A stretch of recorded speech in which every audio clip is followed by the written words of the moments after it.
बिस्मिल्लाहिर्रहमानिर्रहीम।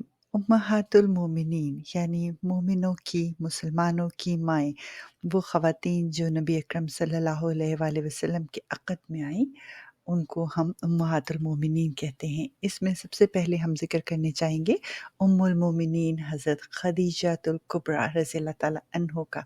इनको खदीजातुल इनका नाम खदीजा ताहिरा भी कहा जाता है और कई जगहों पे इनका नाम खदीजा ताहिरा के नाम से आया है। मैं थोड़ा-सा इनके बारे में आपको बताती हूँ। उम्मुल मोमिनीन हज़रत खदीजतुल कुबरा रज़ियल्लाहु ताला अन्हा वो लाज़िम व तकरीम और लायक ताज़ीम खातून हैं, जिनकी ज़िंदगी रसूलुल्लाह सल्लल्लाहु अलैहि वसल्लम के नूर हिदायत की रोशनी में सबसे पहले मुनव्वर हुई और हज़रत खदीजतुल कुबरा ही वो पहली खातून हैं, जिन्होंने अपने माल व मता उस वक़्त रसूलुल्लाह सल्लल्लाहु अलैहि वसल्लम की खिदमत में पेश किया, जब वो हुज़ूर अकरम सल्लल्लाहु अलैहि वसल्लम क़हत साली की वजह से काफ़ी परेशान थे। हज़रत खदीजतुल कुबरा रज़ियल्लाहु ताला अन्हा ही थी, जिन्होंने ग़ार हिरा में रूहुल अमीन की आमद पर नबी अकरम सल्लल्लाहु अलैहि वसल्लम को सबसे पहले मुबारकबाद दी और सबसे पहले नबूवत की तस्दीक व तायीद फरमाई। उम्मुल मोमिनीन हज़रत खदीजतुल कुबरा रज़ियल्लाहु ताला अन्हा के वालिद खुवैलद बिन असद बिन अब्दुल अज़्ज़ा क़ुस्सी बिन कलाब बिन मिर्रा और कुरैश के मुअज़्ज़ज़ सरदार और मक्का के मुमताज़ व मतमूल अफ़राद में शामिल किए जाते थे। क़स्सा जो हज़रत खदीजतुल कुबरा के परदादा थे, वो हज़रत सल्लल्लाहु अलैहि वसल्लम के भी जद्दे आला थे। हज़रत खदीजतुल कुबरा रज़ियल्लाहु ताला अन्हा की वालिदा फ़ातिमा बिन्त ज़ायदा आमिर बिन लवी के ख़ानदान की खातून थीं और खुवैलद बिन असद के इंतकाल के बाद तमाम दौलत उनकी दुख्तर नेक अख्तर हज़रत खदीजतुल कुबरा के हिस्से में आई। तमाम कुरैश मौसूफ़ा के बड़े एहतराम से और अदब से देखा करते थे। दौलत व सरवत के अलावा हुस्न सूरत और हुस्न सीरत में भी वो मुमताज़ दर्जा रखती थीं और ज़माने जाहिलिया में उनको ताहिरा के लक़ब से मशहूर किया गया था। हज़रत खदीजतुल कुबरा से पहले अबू हाला बिन ज़रारा तमीमी के अक़द में थी और इनसे 2 लड़के पैदा हुए उनके, एक का नाम हिंद था और दूसरे का हारिस। अबू हाला के इंतकाल के बाद अतीक बिन आइज़ मखरूमी से निकाह हुआ, उनसे एक लड़की पैदा हुई, इसका नाम भी हिंद रखा गया। इस बाइस हज़रत खदीजतुल कुबरा रज़ियल्लाहु ताला अन्हा उम्मे हिंद के नाम से भी याद की जाती हैं। हिंद जो हज़रत खदीजतुल कुबरा के पहले साहबज़ादे थे, उन्होंने हज़रत सल्लल्लाहु अलैहि वसल्लम की ज़ेर साया तरबियत पाई। इस्लाम का ज़हूर हुआ तो उनको क़बूल इस्लाम की सआदत भी हासिल हो गई और हज़रत रसूल मक़बूल सल्लल्लाहु अलैहि वसल्लम का तफ़सीली हुलिया मुबारक उन्हीं की रिवायत से मनक़ूल है। बहुत ज़्यादा ज़हीन और दानिशमंद थे। हज़रत अली करमुल्लाह वजह के हमरा जंगे जमल में शिरकत की और शहीद हुए।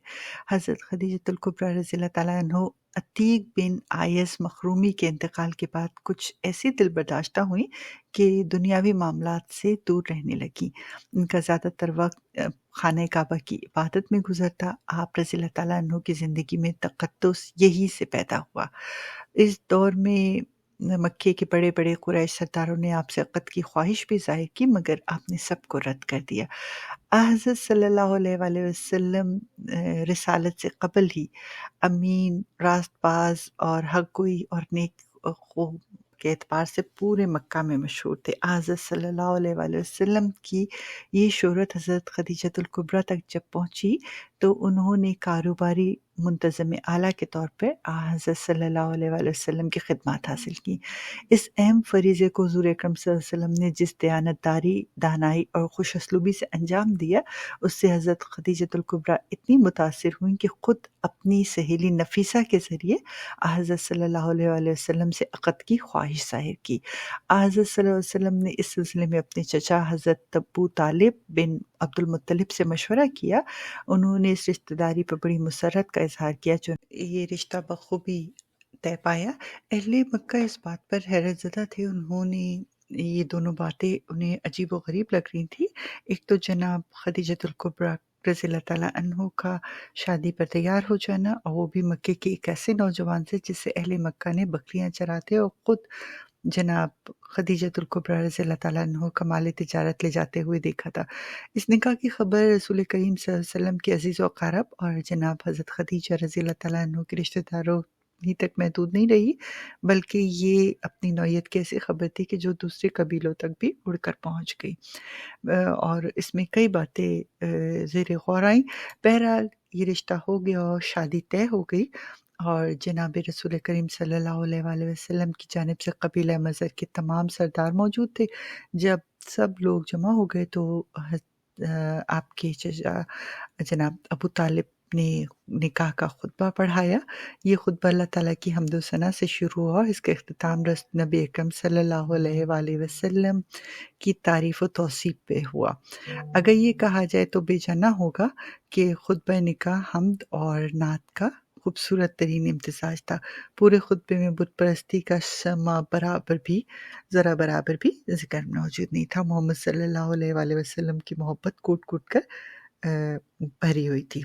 कि वर्का बिन नौफल का भी थोड़ा बहुत ज़िक्र किया जाए, जो हज़रत खदीजतुल कुबरा रज़ियल्लाहु ताला अन्हु के चचा ज़ाद भाई थे। जनाब खदीजतुल कुबरा के वालिद का नाम मैं पहले बता चुकी हूँ कि खुवैलद था और उनके दादा असद के 5 बेटे थे, मुत्तलिब, खुवैलद, नौफल, हारिस और उमरू। और जनाब हज़रत खदीजा रज़ियल्लाहु ताला अन्हु के हकीकी चचा नौफल के बेटे वर्का थे। तो हज़रत मोहम्मद सल्लल्लाहु अलैहि वसल्लम और जनाब हज़रत खदीजतुल कुबरा रज़ियल्लाहु ताला अन्हु के निकाह के वक़्त जनाब खदीजतुल कुबरा रज़ियल्लाहु ताला अन्हु के वालिद का इंतकाल हो चुका था। इस पुरमसरत तकरीब के मौके पर उनके हकीकी रिश्तेदारों में उनके चचा उमरू बिन असद और अमज़ाद भाई वर्का मौजूद थे। अमरू बिन असद ने इस मौके पर अपनी दिली मसरत का इज़हार किया और वर्का बिन नौफल बुत परस्ती के अहद में भी खुदा के कायल थे और खुदा की परस्तिश किया करते थे। उनका ईमान था कि बहुत जल्द एक नबी मबूस होगा जो सब लोगों को हक की तरफ दावत देगा और तमाम बातिल अकायद को मुस्तरद कर देगा। उन्हें यकीन था कि आने वाला नबी बुत परस्ती और मुश्रिक को मिटा कर दम लेगा। ये वो एक नबी के मुंतज़िर थे और ये तमाम बातें इस गुफ्तगू से साबित होती हैं जो उन्होंने नबी अकरम सल्लल्लाहु अलैहि वसल्लम के बारे में हज़रत खदीजा अलैहिस्सलाम से की थी। वर्का बिन नौफल अपने ज़माने के बाहिम्मत और बहुत मुखलिस शख्स थे। वो कुरैश की महफ़िलों में शरीक होते थे और नेकी और भलाई के अमूर में अहले कुरैश के हमरा रहते थे। लेकिन वो इनकी जाहिलाना बातों और बुत परस्ती से सख्त गुरेज़ा थे। वो बुत परस्ती को सख्त नापसंद करते थे और कुरैश के गुमराह को इस मामले में गुमराह समझते थे। उनके दिल में हक की तलाश का जज़्बा मुहस्सन था। उन्हें कुरैश की गुमराह कुन रस्मों और अकायद पर दुख होता था। हज़रत खदीजतुल कुबरा ने एक ख्वाब देखा और उन्होंने एक राय तलब की वर्का से, अपने चचाज़ाद भाई से। तो उन्होंने कुछ इस तरह से जवाब दिया कि मैं अरसे से इस बात का इंतज़ार कर रहा हूँ कि वो नबी कब आएगा जो बातिल को मिटाएगा। किताबों में जो निशानियाँ बताई गई हैं उनमें मक्के का ज़िक्र है और ईसाई आलिमों के मुताबिक इस नबी का ज़हूर करीब है। अब जब मुझे मोहम्मद सल्लल्लाहु अलैहि वसल्लम इब्न अब्दुल्लाह का हाल मालूम हुआ है तो मैं यकीन से कह सकता हूँ कि आप सल्लल्लाहु अलैहि वसल्लम में मुझे वो निशानियाँ साफ तौर पर नज़र आती हैं। मुझे इस बारे में कोई शक व शुबा नहीं है कि ये नबूवत के मनसब पर सरफराज होंगे, मगर मुझे ये मालूम नहीं कि वो वक़्त कब आएगा। इस मौके पर वर्का बिन नौफल ने सिर्फ पेशेनगोइयों का ही तज़किरा नहीं किया, बल्कि अपनी चचेरी बहन खदीजतुल कुबरा रज़ियल्लाहु ताला अन्हा से इस ख्वाहिश का भी इज़हार किया कि तुम्हें जब अपने इस मकसद में कामयाबी हो जाए तो मुझे इत्तला ज़रूर दे देना। मैं चाहता हूँ कि इस सिलसिले में मेरा भी कुछ दखल रहे। ये वर्का बिन नौफल ही थे जिन्होंने जनाब खदीजतुल कुबरा को ख्वाब की ताबीर बताई थी जो उन्होंने उस वक़्त देखा था। और ख्वाब में हज़रत खदीजतुल कुबरा ने रज़ियल्लाहु ताला अन्हा ने सूरज को अपने घर में उतरते और इसकी रोशनी में मक्का की वादी और घरों को पुरनूर होते हुए देखा था। वर्का बिन नौफल ने इस ताबीर को कुछ इस तरह से बताया था कि खदीजा, ये ख्वाब तुम्हें बहुत मुबारक हो। अनकरीब तुम्हारी शादी एक ऐसे शख्स से होगी जिसे अल्लाह ताला नबूवत से सरफराज करेगा। रसूल करीम सल्लल्लाहु अलैहि वसल्लम के ऐलान रिसालत से कबल वर्का बिन नौफल इंतकाल कर गए थे, मगर मोहम्मद हाशिम ठठवी ने लिखा है कि वर्का बिन नौफल मुसलमान हो गए थे और उनका इंतकाल 4 नबूवत को मक्का में हुआ था। वल्लाह आलम। हज़रत खदीजा रज़ियल्लाहु ताला अन्हु اور کے بارے میں رسول کریم صلی اللہ علیہ وسلم نے خود فرمایا تھا کہ خدیجہ اللہ تعالیٰ سے فرمایا تھا کہ خدیجہ اللہ تعالیٰ تم کو بشارت بھیجتا ہے کہ جنت میں تمہارے لیے ایک بہترین محل تیار ہے۔ یہ نبی اکرم صلی اللہ علیہ وسلم کا ایک اور بھی فرمان ہے کہ جس میں کہا گیا ہے کہ سب سے بہتر اس امت کی عورتوں میں خدیجہ رضی اللہ تعالیٰ عنہ ہیں، اور گزشتہ امت کی عورتوں میں مریم رضی اللہ تعالیٰ عنہ تھی، حضرت عیسیٰ علیہ السلام کی والدہ۔ حضرت صلی اللہ علیہ وسلم نے ایک بار حضرت عائشہ سے حضرت خدیجہ الکبریٰ کے بارے میں فرمایا تھا کہ خدیجہ رضی اللہ تعالیٰ عنہ کی محبت میرے دل میں رچی ہوئی ہے۔ حضرت خدیجہ رضی اللہ تعالیٰ عنہ کی حضرت رسول مقبول صلی اللہ علیہ وسلم سے دو اہم رشتے تھے، ایک ازدواجی رشتہ تھا اور ایک امتی اور نبی کا رشتہ تھا۔ ان دونوں میں اہم ترین رشتوں کے حقوق و آداب میں توازن قائم کرنے کے لیے حضرت خدیجہ الکبریٰ نے حیرت انگیز کردار پیش کیا اور مرتے دم تک شکایت کا کوئی موقع نہ آنے دیا۔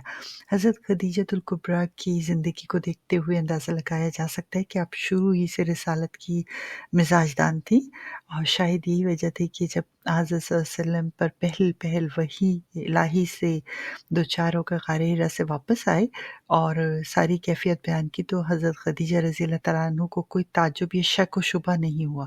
پھر جب ورقہ بن نوفل نے اپنے مطالعے کی بنا پر اس کی تصدیق کی تو ان کا ایمان بغیر کسی تحریر کے پختہ ہو گیا۔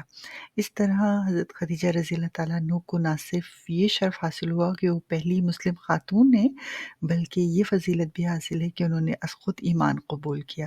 جب سارا مکہ حضرت صلی اللہ علیہ وسلم کو جھٹلا رہا تھا اور جب اپنے اور پرائے سب حضور صلی اللہ علیہ وسلم کو مجنون کہہ کر پکار رہے تھے تو ایک حضرت خدیجہ رضی اللہ تعالیٰ عنہ تھی جو پیغمبر اسلام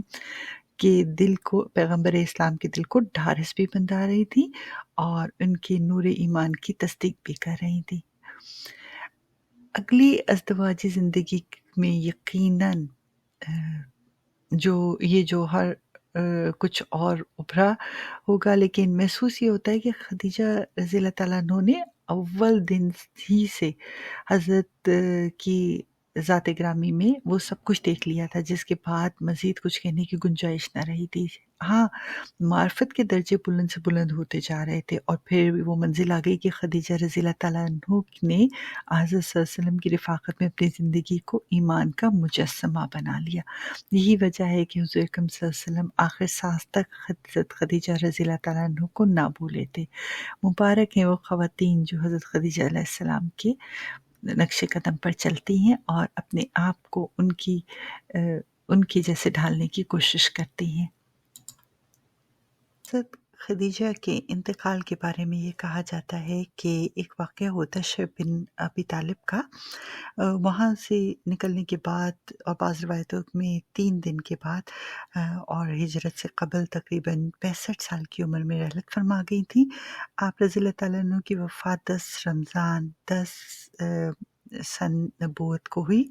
اس سال جناب ابو طالب کا بھی انتقال ہوا، اور رسول کریم صلی اللہ علیہ وسلم نے اس سال کو عام الحزن یعنی غم کا سال قرار دیا ہے۔ اللہ تعالیٰ کی طرف سے اس وقت تک نماز جنازہ کا حکم نہیں آیا تھا، اور رسول کریم صلی اللہ علیہ وسلم نے اپنے متبرک ہاتھوں سے اپنی جانثار رفیقہ اور محسنہ اسلام کو قبر میں اتارا۔ ہجون میں آپ کا مدفن ہے۔ علامہ مختوم محمد ہاشم تھتوی نے اپنی تالیف بذل القوا میں لکھا ہے کہ 10 نبوت میں مشہور قول کے مطابق جناب ابو طالب کی وفات کے 3 دن بعد، سعد کے قول میں ابو طالب کی وفات سے 1.5 مہینہ پہلے، اور بقول بعض ان کی وفات سے 50 دن پہلے حضرت خدیجہ الکبریٰ کا انتقال 65 سال کی عمر میں ہوا، اور آپ صلی اللہ علیہ وآلہ وسلم کی خدمت میں 25 برس رہیں، یعنی جو عرصہ رہا نبی اکرم صلی اللہ علیہ وسلم کے ساتھ کا وہ 25 سال کا ہے، اور اس میں جو وفات کا دن ہے وہ 10 رمضان کا مقرر ہے۔ رسول کریم صلی اللہ علیہ وسلم کو جناب خدیجہ الکبریٰ رضی اللہ تعالیٰ عنہ کی جدائی کا بے حد قلق تھا، اور واقعات سے ثابت ہوتا ہے کہ آپ صلی اللہ علیہ وسلم عمر بھر حضرت خدیجہ رضی اللہ تعالیٰ عنہ کے لیے ملول رہے اور انہیں یاد کرتے رہے۔ اور یہ بھی ایک بات اہم ہے کہ جب تک حضرت خدیجہ رضی اللہ تعالیٰ عنہ زندہ رہیں آپ صلی اللہ علیہ وسلم نے دوسرا عقد نہیں۔ اس ضمن میں یہ بات بھی بہت اہم ہے کہ صرف ایک فرزند ابراہیم علیہ السلام کے علاوہ حضرت محمد صلی اللہ علیہ وسلم کی تمام اولاد جو ہے وہ حضرت خدیجہ ہی کے بطن سے پیدا ہوئی، جن میں حضرت فاطمہ رضی اللہ تعالیٰ عنہ کا ذکر خاص طور پہ کیا جاتا ہے، جنہیں پہلی ام المومنین ہونے کا شرف حاصل ہے۔ اپنا بہت سارا خیال رکھیے گا، دعا میں یاد رکھیے گا، اور ہو سکے تو میرے والدین کے لیے دعا کر دیا کیجیے۔ اللہ حافظ۔